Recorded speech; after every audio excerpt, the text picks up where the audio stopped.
जो इनके गुण और स्वरूप हैं उन पे चलते हैं थोड़ा सा।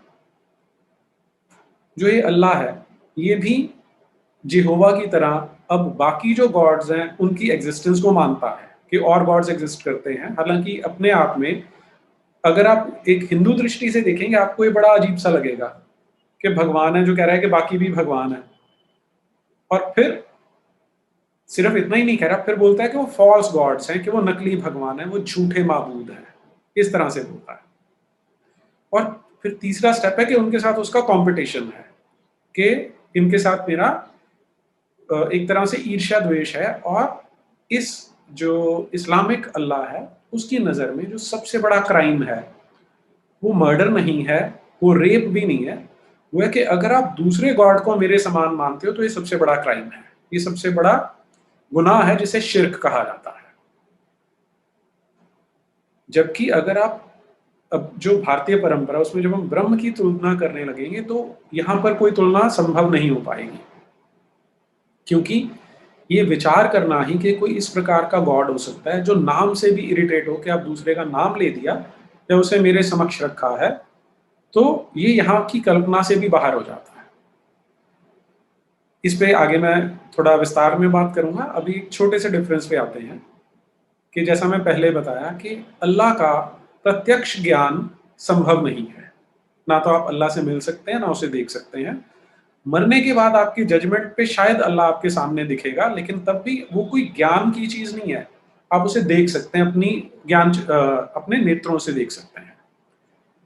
जबकि जो ब्रह्म है उससे साक्षात्कार करने के लिए हमारे यहाँ बहुत सारे सिस्टम्स डेवलप किए गए, जो मैं पहले बात कर चुका हूँ कि यदि आप एक अच्छे योगी बन जाते हैं, वो कर्म योग हो सकता है, ज्ञान योग हो सकता है, अध्यात्म मार्ग हो सकता है, तो आप उसका प्रत्यक्ष भी कर सकते हैं और आप स्वयं उस स्थिति में जा सकते हैं जिसे ब्राह्मी स्थिति कहा जाता है। वो भगवद गीता में भी आता है जब भगवान कहते हैं कि ये ब्रह्मी स्थिति है और इसे तुम प्राप्त कर सकते हो। वो किस प्रकार प्राप्त होगी वो आगे जानते हैं। दूसरा जो मुख्य अंतर हमें अल्लाह और ब्रह्म में देखने को मिलता है कि अल्लाह और जो उसी की बनाई हुई मानवता है उसमें जो कांटेक्ट है वो कभी डायरेक्ट नहीं है, संपर्क सीधे से नहीं होता। जो अल्लाह है वो अपनी इच्छा से जब उसका मन करेगा तब पैगाम भेजेगा, और पैगाम वो पहुंचाना सबको चाहता है, लेकिन उसके लिए वो बिचौलिए को चुनेगा जिसे पैगंबर के नाम से जाना जाता है। और इसमें सबसे जो विचित्र बात है कि अब उसने पैगाम भेजने बंद कर दिए हैं।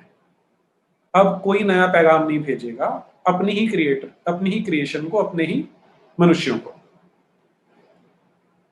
लेकिन अगर ब्रह्म की बात करते हैं तो जैसा मैंने अभी बोला कि अपने प्रयत्न से प्राप्त किया जा सकता है, और ये सदा ही पहले भी संभव था, आज भी संभव है और भविष्य में भी रहेगा।